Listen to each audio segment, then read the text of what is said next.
suka sebabkan komedi is subjektif. Betul? Ada orang suka, ada orang tak suka.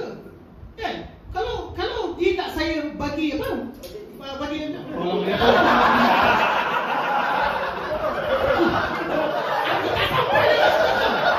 tidak potong.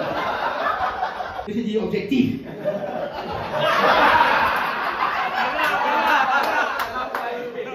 Orang sini yang risau kau datang show aku.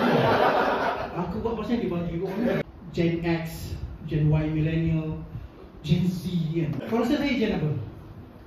Ya, betul!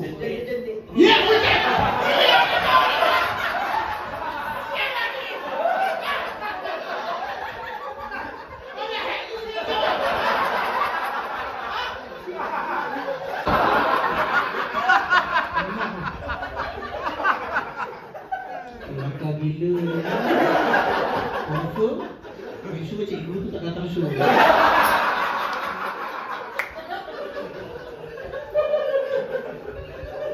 Gaya Abdullah. Tengok dari muka makcik ni kata dah